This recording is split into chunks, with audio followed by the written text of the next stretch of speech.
आप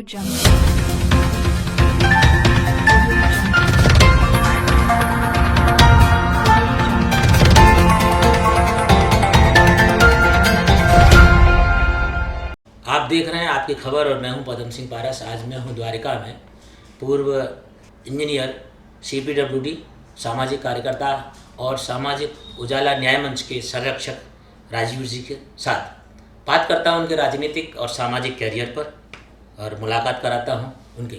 राजीव सिंह जी जी, आपकी खबर में आपका बहुत बहुत स्वागत है। धन्यवाद।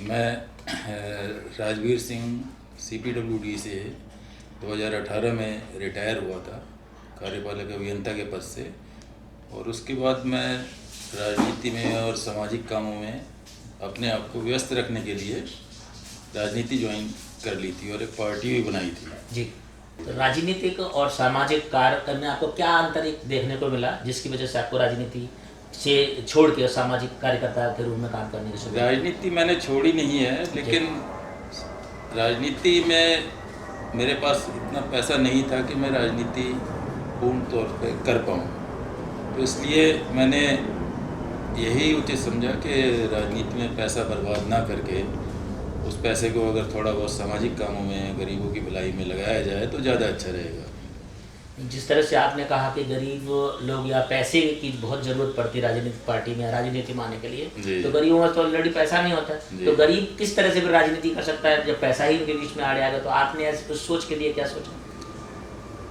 इसके लिए गरीबों को आंदोलन करना पड़ेगा, अपनी हिस्सेदारी मांगनी पड़ेगी।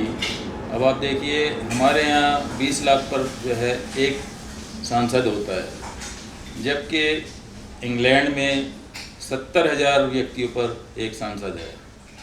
तो ये भी एक बहुत बड़ा कारण है कि इतनी बड़ी जनसंख्या को मैनेज करने के लिए, 20 लाख वोटरों को प्रभावित करने के लिए हमें बहुत ज़्यादा पैसा लगाना पड़ता है, तब आप संसद में पहुंच सकते हैं, चुनाव में भाग ले सकते हैं। अच्छा, बहुत सारी पार्टियां हैं जिनमें से SC कोटे से बहुत सारे सांसद और विधायक चुने जाते हैं। क्या आपको लगता है वो सच में गरीबों की आवाज़ उठाते हैं या गरीबों के लिए कुछ सोचते हैं? आपको ऐसा कहीं महसूस हुआ या ये उस पर क्या आपको लगता है? नहीं, देखिए, जो सांसद पार्टियों से टिकट लेकर और संसद में पहुंचते हैं, तो आप क्या सोचते हैं उनसे? वो गरीब आदमी हैं, वो अमीर है ऑलरेडी, और बहुत से तो पार्टियों से टिकट खरीद कर तब जो है सांसद बन पाते हैं, तो वो गरीबों की आवाज़ क्यों उठाएंगे? वो तो सबसे पहले अपना जो पैसा इलेक्शन में लगा हुआ है उसको रिकवर करेंगे जी। तो यह भी एक बहुत बड़ा कारण है। तो ये सामाजिक संगठन में जो समाज की सेवा के लिए आपने जो तत्परता दिखाई और काम कर रहे हैं समाज के लिए, तो समाज में किस चीज़ पर, किस मकसद उद्देश्यों पे आप काम करना चाह रहे हो? देखिए, समाज का, सामाजिक कार्यों का या राजनीतिक कार्यों का उद्देश्य तो केवल एक ही है जी। देशवासियों की और गरीबों की सेवा करना।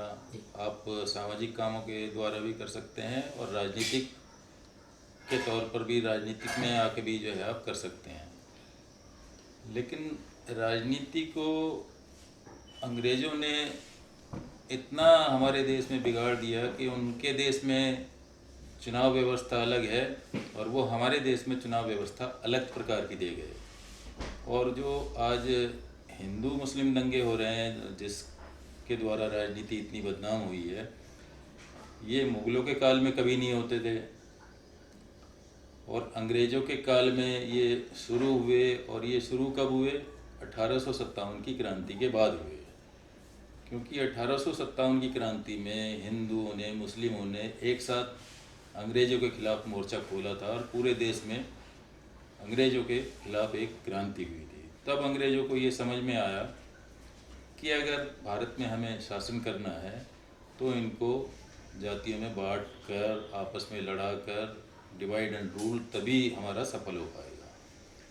तो आपकी जो सामाजिक संगठन है, सामाजिक उजाला, या जिस संगठन में काम कर रहे हैं, तो उनका क्या उद्देश्य ये है कि सामाजिक एकता बनाए रखना है, सामाजिक एकता, समाज को जोड़ना, या अलग अलग जो धार्मिक व्यवस्था में लोग ज़्यादातर संगठन है तो उस तरह के काम कर रहे हैं, तो उस तरह का कोई मकसद है या सिर्फ सामाजिक संगठन का मकसद है? नहीं, हमारा मेन मकसद तो ये है कि जो हमारे देश में जातिगत झगड़े होते हैं, धार्मिक झगड़े होते हैं, वो किसी तरह जो है उनको रोकना है, ना हो, क्योंकि हमारा देश जो है केवल इसी कारण पिछड़ता जा रहा है कि हमारे यहाँ धार्मिक और जातिगत झगड़े बहुत ज़्यादा होते हैं। इस दिशा में कोई भी पार्टी या राजनेता कार्य नहीं कर रहा है। उनका चूँकि वोट बैंक की राजनीति करते हैं, तो उनका मुख्य मकसद यही होता है कि देशवासियों को आपस में लड़ाकर अपना वोट बैंक पक्का करें। आपकी खबर से बात करने के लिए बहुत बहुत धन्यवाद आपका। आपका ये थे राजवीर सिंह जी, जिनसे सामाजिक और राजनीतिक मुद्दों पे बात की। रहो ना बेखबर, देखते रहिए आपकी खबर। मिलता हूँ एक नई खबर के साथ बहुत जल्द आपके सामने।